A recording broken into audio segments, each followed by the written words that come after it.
नमस्कार मेरे प्यारे साथियों, कैसे आप सभी। स्वागत है फिर से आपके प्यारे से यूट्यूब चैनल में। ठीक है, तो चलिए आइए आज की क्लास को स्टार्ट करते हैं। और आज की क्लास में आपका जितने भी मेरे प्यारे दोस्त क्लास 10 के साइंस का इम्पोर्टेंट क्वेश्चन लाए हैं। ठीक है, वो भी आपका सबसे पहले तो फर्स्ट चैप्टर से लाए हैं। ठीक है, फर्स्ट चैप्टर आपका रासायनिक अभिक्रिया एवं समीकरण जो आपका चैप्टर है, उस चैप्टर से हमने क्वेश्चन को उठाया है। और बहुत सारे क्वेश्चन है, एक दो क्वेश्चन नहीं, बहुत सारे क्वेश्चन हमने आपके लिए लाए हैं। वो बताए हैं कि कब कब से क्वेश्चन ये पूछा गया है। ठीक है, तो चलिए बिना देरी के स्टार्ट करते हैं आज की क्लास को फटाफट। अपने दोस्तों को साथ ये वीडियो जरूर शेयर करेंगे। ठीक है, तो चलिए हम लोग क्लास को स्टार्ट करते हैं बिना देरी किए। आपका पहला क्वेश्चन है, निम्नलिखित पर ठीक है, आपका प्रतिस्थापन अभिक्रिया को ही आपका विस्थापन अभिक्रिया कहा जाता है। क्लियर है। अब यहाँ पर देखिए दूसरा क्वेश्चन है, संकलन अभिक्रिया किसे कहते हैं। संकलन अभिक्रिया किसे कहते हैं। संकलन अभिक्रिया देखिए 2019 में, 20 में, 23 में, 24 में।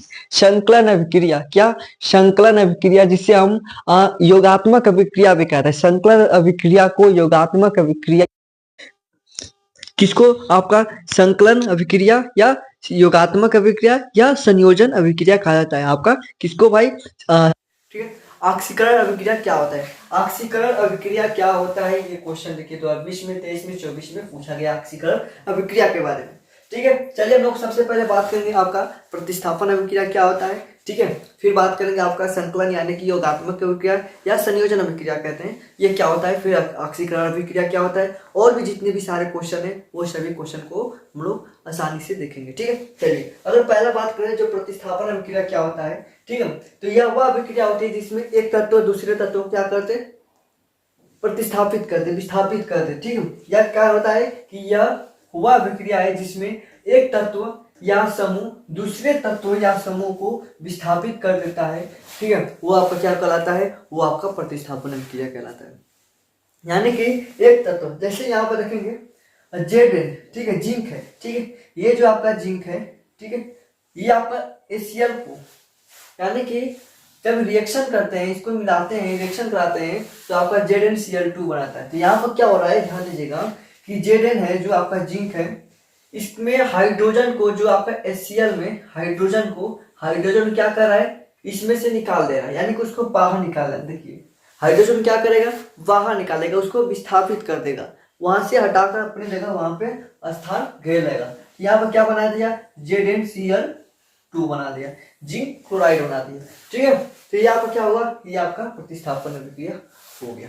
क्लियर है, समझ में आया। फिर से आपका जैसे हम बात किए अभी कि जैसे हम ZnCl पूछे हैं, ठीक है, जैसे आपका ये जिंक है, ठीक है, ये जिंक है, और इसका जो रिएक्शन हम लोग HCl से करा दिए। ठीक है, HCl इससे जब रिएक्शन कराए तो ये आपका देखिए क्या करेगा, ये आपको इसको हटाकर हाइड्रोजन को हटाकर आपका ZnCl2 प्लस H2 बना लेगा। यानी कि यहाँ पर देखेंगे कि इसको हाइड्रोजन को हटाकर जिंक वहां पर अपना स्थान खेल लेता है। तो ये आपका क्या कहलाएगा, यही आपका प्रतिस्थापन अभिक्रिया कहलाएगा। ठीक है, आगे बढ़ते हैं, समझ में आ गया। अब बात करते हैं आपका संकलन अभिक्रिया क्या होता है। संकलन अभिक्रिया क्या होता है, इसके बारे में थोड़ा बात करते हैं। ठीक है, संकलन अभिक्रिया के बारे में बात करें, दूसरा नाम याद रखेंगे, क्या हम बात करेंगे, संकलन अभिक्रिया। ठीक है, संकलन अभिक्रिया जिसे हम क्या कहते हैं, इसे योगात्मक अभिक्रिया भी कहते हैं, योगात्मक अभिक्रिया कहते हैं। ठीक है, संकलन अभिक्रिया को योगात्मक अभिक्रिया कहते हैं, या हम इसे संयोजन अभिक्रिया भी कहते हैं। यहाँ पर लिख लेंगे संयोजन अभिक्रिया कहते हैं। ठीक है, अब यहाँ पर देखिए ये जो होता है संकलन अभिक्रिया यानी कि योगात्मक अभिक्रिया, इसमें जब दो या दो से अधिक पदार्थ मिलकर एक नए पदार्थ का, एक ही पदार्थ का एक नए पदार्थ का निर्माण करते हैं, वो आपका संयोजन अभिक्रिया कहलाते हैं। या यहाँ पर क्या करें, जब लिख लेंगे, जब दो या दो से अधिक पदार्थ मिलकर एकल पदार्थ का निर्माण करते हैं, एकल पदार्थ का निर्माण करते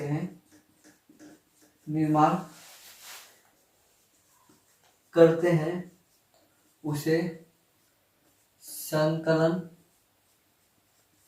अभिक्रिया कहते हैं। ठीक है, उसे संकलन अभिक्रिया कहते हैं। जैसे यहाँ पर हम एग्जाम्पल बात करें संकुलन अभिक्रिया की हम एग्जाम्पल बात करें, जैसे कार्बन प्लस ऑक्सीजन को रिएक्शन कराते हैं तो ये क्या बनाता है आपका CO2 बनाता है। कार्बन और ऑक्सीजन का रिएक्शन कराते हैं क्या बनाएगा कार्बन डाइऑक्साइड बनाता है। यानी कि यहाँ पर दो पदार्थ मिलकर, सिंपल सी बात है, यहाँ पर दो पदार्थ मिलकर एक नए पदार्थ का निर्माण करिए। यहाँ पे दो पदार्थ में कार्बन और ऑक्सीजन, और यहाँ पर क्या बनाए आपका कार्बन डाइऑक्साइड बनाए। ठीक है, तो ये यहाँ पर क्या होगा, ये आपका संतुलन या संयोजन अभिक्रिया कहलाएगा। ठीक है, जैसे और एग्जाम्पल लेंगे, जैसे हाइड्रोजन और ऑक्सीजन को मिला देंगे ये आपका H2 बनाएगा। जैसे हाइड्रोजन और क्लोरीन को मिला देंगे आपका HCl बनाएगा। ठीक है, आपका क्या बनाएगा HCl बनाएगा। तो ये आपका क्या कहलाएगा, ये आपका संकलन अभिक्रिया कहलाएगा। यहाँ पर दो पदार्थ मिलकर एक नए पदार्थ का सिर्फ निर्माण कर रहे हैं। ठीक है, क्लियर है, बोलेंगे फटाफट स्क्रीनशॉट ले सकते हैं आपको इसका। अब देखते हैं ऑक्सीकरण अभिक्रिया के बारे में। देखिए ऑक्सीकरण अभिक्रिया क्या होता है इसके बारे में थोड़ा समझते हैं। ठीक है, देखिए ऑक्सीकरण अभिक्रिया क्या है कि वह अभिक्रिया है जिसमें किसी पदार्थ में ऑक्सीजन जुड़ता है। यानी कि कोई पदार्थ में क्या हो ऑक्सीजन अगर जुड़ रहा हो, यानी कि उसमें से कोई पदार्थ में ऑक्सीजन जुड़ेगा तो क्या होगा उसमें से हाइड्रोजन निकलेगा। ठीक है, ऑक्सीजन जुड़ेगा तो हाइड्रोजन निकलता है, वही क्या कहलाता है आपका ऑक्सीकरण अभिक्रिया कहलाता है। यानी कि यहाँ वो बात करें कह रहे कि यह वह अभिक्रिया है जिसमें किसी पदार्थ में ऑक्सीजन क्या हो जुड़ता हो या हाइड्रोजन निकलता हो, वो आपका क्या होगा ऑक्सीकरण होगा। जैसे आधुनिक दुनिया में अगर हम बात करूं, कह रहे कि आधुनिक परिभाषा के अनुसार यदि ऑक्सीकरण में इलेक्ट्रॉनों क्या होगा, इलेक्ट्रॉनों का त्याग होता है, ऑक्सीकरण में इलेक्ट्रॉनों का त्याग होता है, वो आपका ऑक्सीकरण अभिक्रिया कहलाता है। जैसे एग्जाम्पल में बात करें लोहे का जंग लगना, लोहे का जंग लगना क्या है एक ऑक्सीकरण अभिक्रिया है। लोहे का जंग लगना, लोहे पर जंग लगना एक ऑक्सीकरण अभिक्रिया है। जैसे आपका FeO2, ठीक है, आयरन जो ऑक्सीजन से रिएक्शन करा रहे हैं, ठीक है, तो आपका FeO2O3 बना रहा है। यानी कि आपका यहाँ पर क्या हो रहा है, यहाँ पर ऑक्सीजन जुड़ रहा है, देख रहे हैं, तो ऑक्सीजन का जुड़ना या हाइड्रोजन का निकलना आपका क्या कहलाएगा ऑक्सीकरण अभिक्रिया कहलाता है। क्लियर है, बोलेंगे इसको बैलेंस कर लेते हैं। ठीक है, बैलेंस तो नहीं है, और यहाँ पर देखेंगे दो ऑक्सीजन, यहाँ पर तीन ऑक्सीजन, तो यहाँ पर कितना हो गया ऑक्सीजन, कितना होगा भाई, इधर नहीं करेंगे, देखिए पहले इसको हाइड्रोजन को बराबर करेंगे, दो है, इधर कितना है, इधर एक है। ठीक है, और इधर तीन ऑक्सीजन है, इधर दो ऑक्सीजन है, तो अगर यहाँ पर 3 का और इधर 2 का, यानी कि इधर 3 का मल्टीप्लाई कर दें तो 6 ऑक्सीजन हो गया, और इधर 2 का मल्टीप्लाई कर देंगे तो इधर भी 6 ऑक्सीजन हो गया।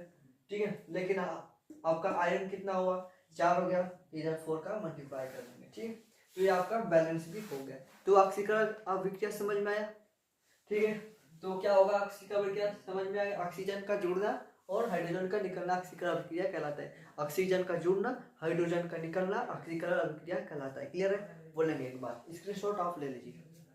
चलिए ठीक है, अगला क्वेश्चन है आपका कि निम्नलिखित अभिक्रियाओं का संतुलित समीकरण लिखिए। निम्नलिखित अभिक्रियाओं का संतुलित समीकरण लिखना है। कह रहा है कि तनु सल्फ्यूरिक अम्ल दानेदार जिंक के साथ अभिक्रिया करता है।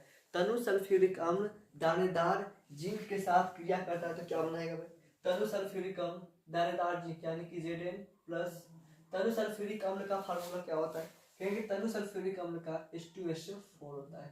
तनु सल्फ्यूरिक अम्ल का क्या होता है H2SO4 होता है। और क्या कर रहा है कि ये रिएक्शन कर रहा है अगर तो, ठीक है, रिएक्शन करता है। ठीक है, तो इसका अगर रिएक्शन कराएंगे तो क्या बनाएगा आपका ZnH2SO4 है, तो क्या बनाएगा ZnSO4 बोलेंगे कि हाँ जी Zn जिंक सल्फेट यानी कि ZnSO4 बनाएगा, और हाइड्रोजन गैस आपका बाहर निकल जाएगा। ये ना हाइड्रोजन गैस आपका बाहर निकल जाएगा। तो अब इसको कह रहा है कि इसको संतुलित कीजिए, यही ना कह रहा है, यहाँ पर देखिए संतुलित समीकरण को संतुलित करना है, रिएक्शन करें उसको क्या करना है, फिर उसको संतुलित करें। देखिए ध्यान दीजिएगा, इसमें जिंक एक है, यहाँ पर भी जिंक एक है, ZnSO4 सही है और H2 सही है, ये सब बराबर है, तो सब बराबर है ना। देखिए जिंक सही है, H2SO4, हाइड्रोजन 2 है, यहाँ पर हाइड्रोजन 2 है, SO4 ये तो आपका सही है। ठीक है, नीचे देखिए तनु हाइड्रोक्लोरिक अम्ल एल्युमिनियम चूर्ण के साथ तनु हाइड्रोक्लोरिक अम्ल यानी कि HCl एल्युमिनियम चूर्ण के साथ अगर रिएक्शन कराते हैं तो आपका क्या बनेगा, बोलेंगे जब Al एल्युमिनियम और हाइड्रोक्लोरिक अम्ल HCl अगर रिएक्शन करते हैं तो क्या बनाएगा, बोलेंगे क्या बनाएगा, AlCl3 बनाता है और इसमें क्या होगा, हाइड्रोजन गैस आपका बाहर निकलता है। अब बनेंगे इसमें संतुलित इसको करना है, इसको संतुलित करना है। हाँ जी, देखिए ये संतुलित नहीं है, इसको बैलेंस करना है। ठीक है, इसको क्या करना है, इसको बैलेंस करना है। क्या होगा, क्या करना पड़ेगा, यहाँ पर देखिए एल्युमिनियम सही है, एक है, इधर भी एल्युमिनियम एक है। ठीक है, लेकिन Cl यहाँ पर एक है, लेकिन यहाँ पर Cl3 है। तो यहाँ पर क्या करेंगे, आपको सबसे पहले क्या करना पड़ेगा, Cl यहाँ पर 3 है, इधर Cl3 है, इधर Cl एक है और इधर हाइड्रोजन एक है ना, इधर हाइड्रोजन 2 है। यानी कि इधर 3 का अगर मल्टीप्लाई करते हैं 3 का तो 3 HCl हो गया और तो हाइड्रोजन कितना हुआ, 3 हुआ ना, लेकिन यहाँ पर हाइड्रोजन 2 है। अब बोलेंगे हाइड्रोजन यहाँ पे 2 है, अगर यहाँ पर 2 का मल्टीप्लाई करते हैं, ठीक है, 2 का मल्टीप्लाई करते हैं तो 4 हाइड्रोजन, तो यहाँ पर बस 3 हाइड्रोजन हुआ, यही हुआ हाइड्रोजन यहाँ पर 3। अब यहाँ पर हमें क्या करना पड़ेगा, 4 का मल्टीप्लाई कर देते हैं। ठीक है, 4 का मल्टीप्लाई करते हैं तो 4 हाइड्रोजन इधर, 4 हाइड्रोजन इधर होगा। ठीक, अब देखिए क्लोरीन कितना है, 4 होगा, यहाँ पे 3 है क्लोरीन। अब ये भी सिस्टम फंसा, यहाँ पे 4 है क्लोरीन और यहाँ पे 4 हो गया, यहाँ पर 3 हो गया, इससे भी नहीं होगा। अब क्या करना पड़ेगा, ठीक है, ये नहीं होगा। अब थोड़ा यहाँ पर ध्यान दीजिएगा, अगर यहाँ पर 6 का मल्टीप्लाई कर देते हैं, 6 का मल्टीप्लाई कर देते हैं तो 6 हो गया ना, 6 क्लोरीन हो गया, लेकिन यहाँ पर भी 2 का मल्टीप्लाई कर देते हैं तो 2 क्लोरीन, 3 दूना के 6 क्लोरीन हो गया, इधर भी 6 क्लोरीन हो गया और इधर भी 6 क्लोरीन हो गया। अब हाइड्रोजन यहाँ पर 6 हो गया, इधर हाइड्रोजन 4 हो रहा है, तो यहाँ पर हम 3 का मल्टीप्लाई करते हैं, 6 हाइड्रोजन उधर भी हो गया और इधर 2 का मल्टीप्लाई करते हैं, यानी कि 2 एल्युमिनियम हो गया, 2 इधर एल्युमिनियम हो गया। ठीक है, तो ये बैलेंस हो गया। थोड़ा दिमाग लगाना पड़ेगा, हाँ जी, दिमाग तो लगाना पड़ेगा ना हमें। ठीक है, क्लियर है, समझ में आ गया। तो ये आपका दूसरा अगला क्वेश्चन था। ठीक है, अब आगे देखते हैं। ये जो रेडाक्स अभिक्रिया अगला क्वेश्चन है, रेडाक्स अभिक्रिया, और इसका आंसर हमें आपको होमवर्क है। ठीक है, होमवर्क है और आपका इसको कमेंट बॉक्स में आपको बताना है रेडाक्स अभिक्रिया क्या होता है, रेडाक्स रिएक्शन क्या होता है, आपको बताना है। ठीक है, इस वाले को आपको बताना है। क्लियर है।